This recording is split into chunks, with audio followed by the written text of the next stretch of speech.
دیکھیں حضرت خواجہ قطب الدین بختیاری کاکی رحمۃ اللہ علیہ ایک بہت بڑا نام گزرا ہے.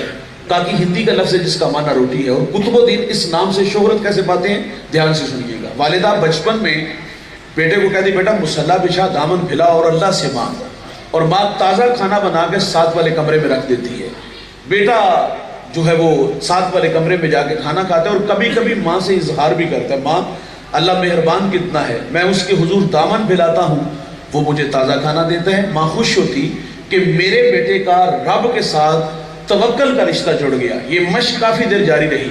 آپ فرماتی ایک دن میں کام کی غرض سے گھر سے باہر تھی, آنے میں تاخیر ہوئی, دل ڈوبنے لگا, اللہ بڑی محنت سے تیرے ساتھ اس کا توکل کا رشتہ جوڑا ہے, آج وہ کہیں کمزور نہ ہو جائے. آپ فرماتی میں گھر آئی تو میں نے کیا دیکھا, قطب الدین محو استراحت تھا. بیدار ہوا تو میں نے کہا بیٹا کھانا کھایا؟ کہتا ہے جی ماں جی کھانا کھایا, لیکن جو کھانا آج کھایا نا پہلے کبھی نہیں کھایا, اور جو مزہ آج آیا ماں پہلے کبھی نہیں آیا. یہ مائیں کو رب سے جوڑتی تھی, اور یہ وہی قطب الدین ہے. ماں مدرسے میں بیچی, بیٹا استاد کہتا ہے بیٹا پڑھ الحمدللہ رب العالمین. ازبر تھا سیقول السفہاء من الناس, ازبر تھا تلک الرسل فضلنا بعضهم علی بعض, ازبر تھا. 14 پارے سنا دی. استاد بڑے متاثر ہوئے, بیٹا جہاں سے 14 بڑے, بقیہ 16 بھی اسی مدرسے میں اسی استاد سے پڑھ لیتا, یہ اچھے منزل خوب. تو عرض کی استاد جی میں نے کسی مدرسے میں کسی استاد سے زانوے تلمس طے نہیں کیے. تو فرمایا بیٹا یہ دولت کہاں سے آئی؟ تو عرض کرتے استاد جی میری والدہ 14 پاروں کی حافظہ تھی, میں نے ماں سے سن سن کے حفظ کر لیے ہیں.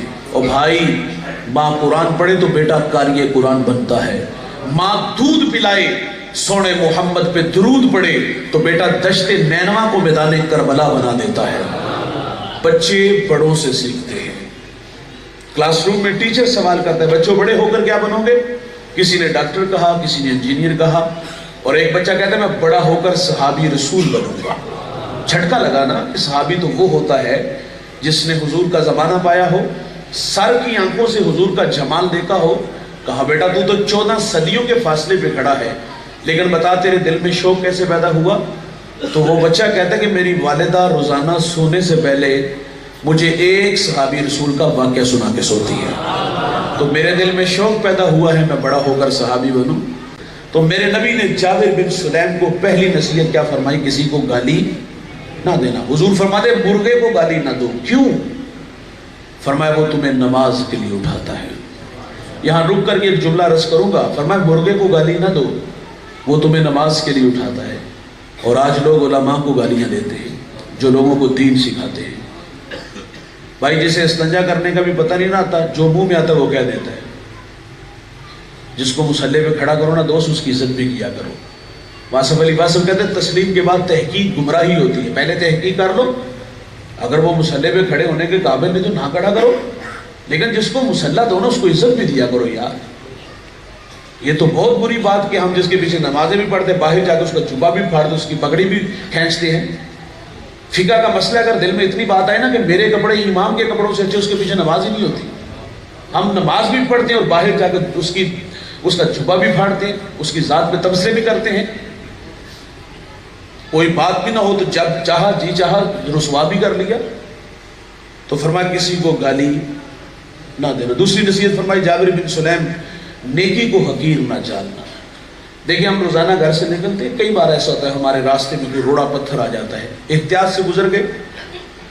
بھائی میرا کہنا یہ احساس کیوں نہیں روکتا کہ میرے بعد میرا آنے والا کوئی مومن بھائی اس راستے سے گزرے گا تو کہیں بے خبری میں اس پتھر سے نہ الجھ جائے. تقاضا تھا یار اخلاقی کہ اس کو اٹھاتے اور سائڈ پہ رکھ دیتے. ایک تو اس لیے گزر گئے بے نیازی سے, اور دوسرا ہمارے پیش نظر یہ بھی ہوگا کہ اس کا بظاہر اجر ہے کیا. اللہ کی رحمت دوست بندے کو بخشنے کے بہانے ڈھونڈتی ہے. ایک بہت بڑے محدث دنیا سے چلے گئے, کسی کو خواب میں ملے, پوچھا ذرا سناؤ قبر میں کیسے ہو؟ کہا الحمدللہ قبر جنت کا باغ ہے. پوچھا کون سا عمل آپ کی بخشش کا سبب بنا؟ فرماتے ایک دفعہ حدیث لکھنے بیٹھا, سیاہی میں قلم ڈبویا, باہر نکالا, لکھنے لگا کہ اس پہ مکھی آ کے بیٹھ گئی. فرماتے اس خیال سے قلم کو روک لیا کہ یہ مخلوق خدا ہے, پیٹ کی پیاس بجھانے میں پھر لکھ لوں گا. کہتے اللہ کو میری یہ ادا پسند آئی, اللہ نے میری مغفرت فرما دی.